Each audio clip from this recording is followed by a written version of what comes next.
Hello बच्चों, let's read the question. Question says test whether the following relations R1, R2 and R3 are reflexive, symmetric and transitive.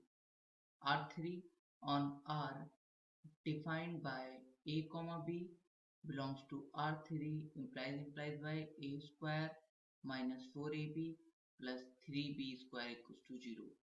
इस question में हमको बताना ये है कि जो R3 है वो रिफ्लेक्सिव, सिमेट्रिक और ट्रांजिटिव है या नहीं है।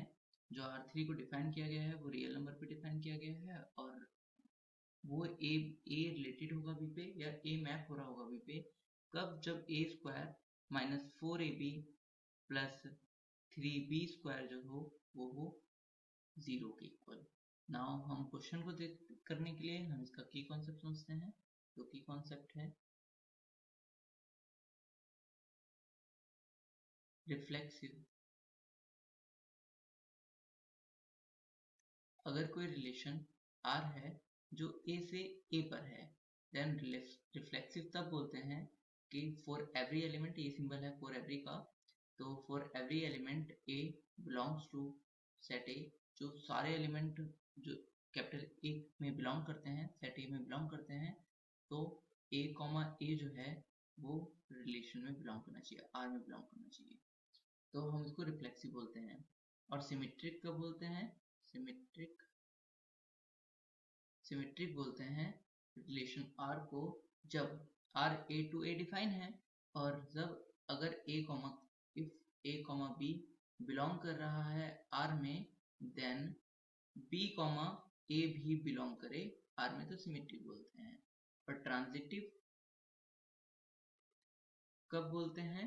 ट्रांजिटिव बोलते हैं जब if A comma B belong करता है R को and B comma C belong कर रहा है R को, देन क्या बिलोंग करना चाहिए? A कॉमा C भी बिलोंग करना चाहिए R में ही। ध्यान से देखिए यहाँ पे B सेम है, इसका लास्ट टर्म, इसका फर्स्ट टर्म वाला जो है वो टर्म सेम है। नाउ हम क्वेश्चन को लिख लेते हैं।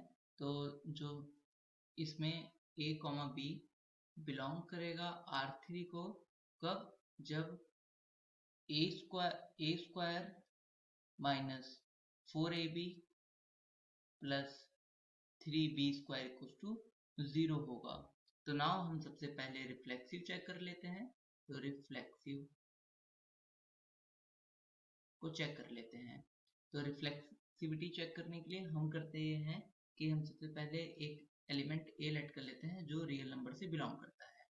नाउ रियल नंबर से जब ये बिलोंग कर रहा है, देन हम ये चेक करते हैं कि क्या ए कॉमा ए बिलोंग करेगा R3 को। तो इसको चेक करने के लिए हम ए और बी दोनों को ही R3 पुट करते हैं और चेक करते हैं कि क्या ये 0 आ रहा है। तो नाउ तो ए कॉमा ए बिलोंग करने के लिए क्या होगा, चेक करते हैं। ए माइनस 4a इंटू बी की जगह पे ए पुट करते हैं प्लस 3a स्क्वायर, इसकी वैल्यू आई a square minus 4a square plus 3a square, जो कि इक्वल आया यहाँ पे a square plus 3a square 4a square minus 4a square 0 हो गया। सो ये इक्वल आ गया 0 के। इसका मतलब क्या हुआ कि a कॉमा जो a है वो a से रिलेटेड है। तो मतलब a कॉमा जो a है वो चेक, यहाँ पे ये चेक कर रहे हैं हम, और यहाँ पे हम कंफर्म लिखते हैं a कॉमा a बिलोंग कर रहा है R3 को। ये क्या इंप्लाइज करता है कि जो R3 है वो क्या है, R3 इज रिफ्लेक्सिव। नाउ अब हम सिमेट्रिक चेक करते हैं। तो सिमेट्रिक चेक करने के लिए सिमेट्रिक, अब सिमेट्रिक क्या होता है, अगर a कॉमा बी बिलोंग कर रहा है R में, तो क्या b कॉमा a भी बिलोंग करे, और अगर बिलोंग कर जाता है तो सिमेट्रिक होता है। तो हम लेट कर लेते हैं a और b रियल नंबर को बिलोंग करता है और a कॉमा b जो है वो R3 को बिलोंग करता है। देन क्या होगा, R3 को बिलोंग कर रहा है तो a square minus 4ab plus 3b square equals to 0 होगा। क्या यहाँ से ये इक्वेशन ये इंप्लाइज नहीं करता, ये इक्वेशन क्या ये इंप्लाइज कर रहा है ये कि बी स्क्वायर ए की जगह पे बी और बी की जगह पे ए पुट करते हैं, तो minus 4ab plus 3b square equals to 0 हो। 3a² = 0, यहाँ पे ये हो जाएगा क्योंकि a को b से, b को a से चेंज करना है, क्योंकि हमें चेक ये करना है कि क्या b, a बिलोंग कर रहा है R3 में, हमें ये चेक करना है। तो इस चेक करने के लिए हम, क्या ये लाइन इसको इम्प्लाइज कर रही है, तो ये तो सिर्फ तभी होगा, ये इसके इक्वल तभी होगा जब a² = 3b² हो, तो ये तो इसके इक्वल नहीं आएगा।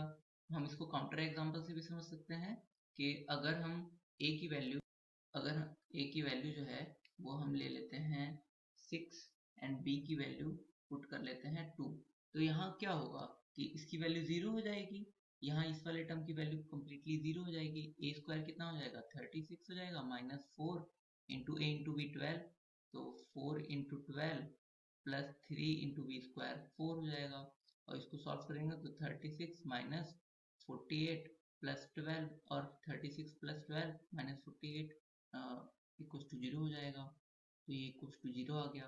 बट अब हम इसको चेक करते हैं क्या ये 0 के इक्वल आ रहा है।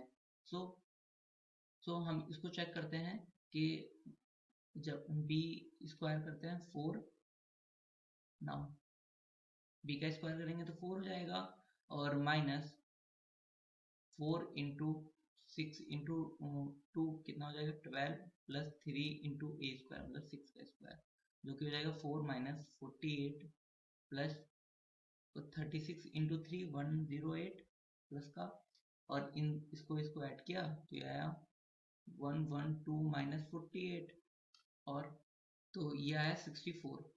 तो इसका मतलब ये 0 के इक्वल नहीं है। सो इस लाइन का मतलब ये हुआ कि ये लाइन इसको इम्प्लाइज नहीं करती है।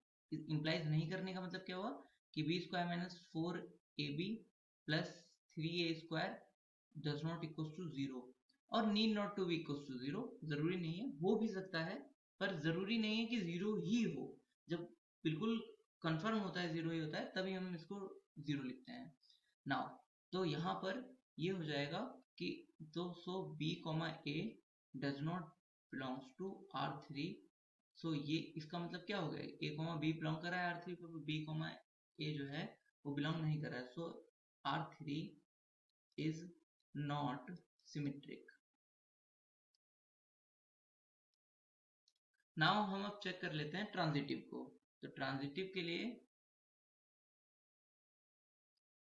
क्या होता है, अगर a, b बिलोंग कर रहा है R3 में एंड b, c बिलोंग कर रहा है R3 में, देन a, c भी बिलोंग करना चाहिए R3 में। तो हम इसको चेक कर लेते हैं। a, b बिलोंग कर रहा है R3 का मतलब क्या हो जाएगा, a² minus 4ab plus 3b² equal to 0 है, एंड b, c बिलोंग कर रहा है तो इसका मतलब हो जाएगा b² minus 4ab minus 4cb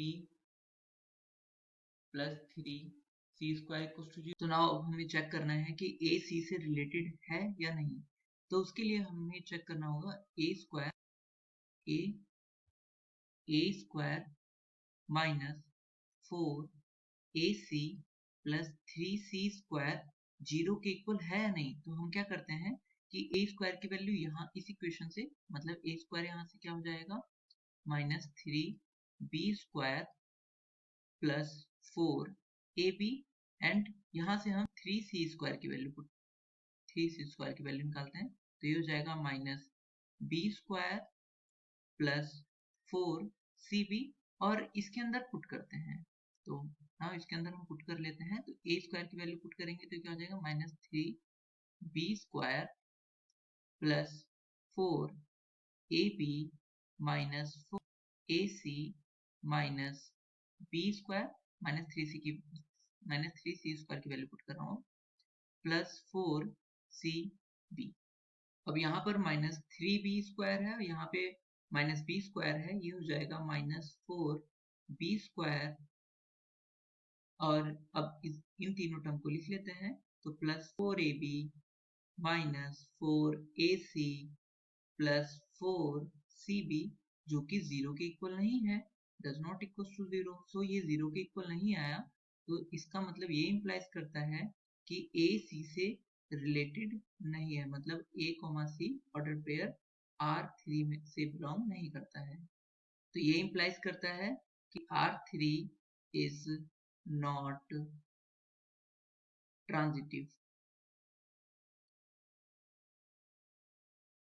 So हमें इस क्वेश्चन में बताना ये था कि चेक करना था R3 रिफ्लेक्सिव, सिमेट्रिक और ट्रांजिटिव है या नहीं है. तो R3 is reflexive, final answer is, and R3 is not symmetric and R3 is not transitive. Hope you understood it well. Best of luck. Thank you.